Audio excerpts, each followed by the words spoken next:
नमस्कार मित्रांनो, ॲग्रीकट्टा यूट्यूब चॅनलमध्ये आपले सर्वांचे स्वागत आहे. मित्रांनो, 2 ते 3 दिवसापूर्वी मी तुम्हाला एक पेसा संदर्भात जी सुप्रीम कोर्टामध्ये केस सुरू आहे त्या संदर्भात आपण जो पाठपुरावा करत आहोत त्यामधीलच आपण लास्ट स्टेपमध्ये आहोत.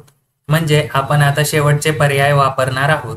आता या ठिकाणी आपण तुम्हाला 2-3 दिवसापूर्वीच्या व्हिडिओमध्ये एक फॉर्मॅट दिला होता की आपण माननीय आपले जे महाराष्ट्र राज्याचे राज्यपाल आहेत त्यांना आपण पत्र लिहिलं होतं.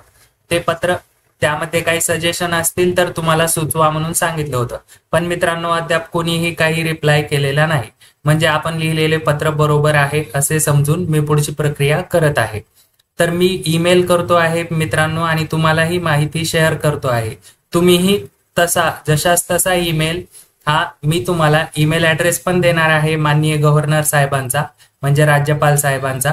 पण मित्रांनो, आपण जे पत्र लिहिलं होतं ते श्री रमेश बायस यांच्या नावे होतं. तर त्यामध्ये आपण थोडे चेंजेस करून आता काही दिवसापूर्वी म्हणजे 2 दिवसापूर्वी 27 जुलैला आपले महाराष्ट्र राज्याचे राज्यपाल बदललेले आहेत. तर त्यांच्या नावे आता पत्र लिहिलेलं आहे. यामध्ये आपण सर्वांना हा पत्राचा फॉर्मॅट ॲग्रीकट्टा टेलिग्राम चॅनलवर मिळणार आहे, जो की आपण एडिट करू शकता. या ठिकाणी शेवटला आपण आपले नाव लावायचे आहे आणि आपण कुठून फॉर्म भरला आहे, कोणत्या पदासाठी फॉर्म भरला आहे, संपूर्ण माहिती शेअर करायची आहे. यासाठी तुम्हाला एक ईमेल ॲड्रेस देत आहे. या ईमेलवर आपल्याला सर्वांना ईमेल करायचा आहे. मित्रांनो, पुढील 1-2 दिवसामध्ये आपण सर्वांनी ईमेल केले म्हणजे ते नोटीस करतील की हा इश्यू म्हणजे खूप जास्त महत्वाचा आहे, राज्यपाल यांच्यापर्यंत आलेला आहे. आपल्याला जर ईमेल हवा असेल तर rajbhavanmaharashtra.gov.in या साईटला व्हिजिट करून आपण कॉन्टॅक्ट अस मध्ये जाऊन हा आपला ईमेल असणार आहे. तुम्हाला टेलिग्राम चॅनलला सर्व माहिती मिळणार आहे. pro.rb-mh.nic.in हा ईमेल आहे आणि यावर आपल्याला मेल करायचा आहे. आपण जीमेलवर जायचं आहे, कंपोजवर जायचं आहे. या ठिकाणी आपला ईमेल ॲड्रेस ज्या ईमेलवर आपल्याला मेल करायचा आहे तो टाकायचा आहे आणि सब्जेक्टमध्ये पेसा संदर्भात टाकून द्यायचा आहे. पेसा संदर्भात सुप्रीम कोर्टामध्ये जे केस सुरू आहे त्याबाबत. आणि तुम्हाला इथं काय टाईप करायचं आहे ते तुम्हाला डिस्क्रिप्शन बॉक्समध्ये, तसेच आपल्या टेलिग्राम चॅनलवर आपण जे पत्र लिहिलं आहे त्यामधीलच हा महत्वाचा मुद्दा आपण या ठिकाणी हायलाइट करतो आहोत. आणि त्यानंतर आपल्याला अटॅच फाईल करून आपण जे PDF तयार केले आहे किंवा टेक्स्ट डॉक्युमेंट तयार केले आहे ते आपण अटॅच करून सेंड करून घ्यायचं आहे.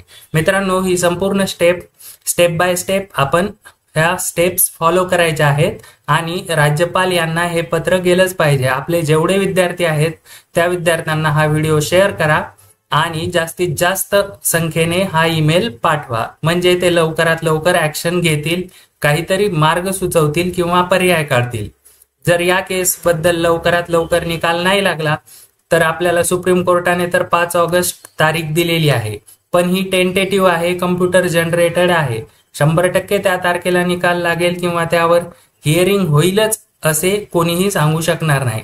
माननीय राज्यपाल महोदय हे काय निर्णय घेऊ शकतात तर हे म्हणजे आपल्या राज्य लेवलला जे सेंट्रलमध्ये राष्ट्रपतीला जे मान असतो तोच राज्य लेवलला म्हणजे आपल्या स्टेट लेवलला राज्यपाल यांना मान असतो. ते यामध्ये काहीतरी निर्णय घेतीलच अशी आपण आशा बाळगतो.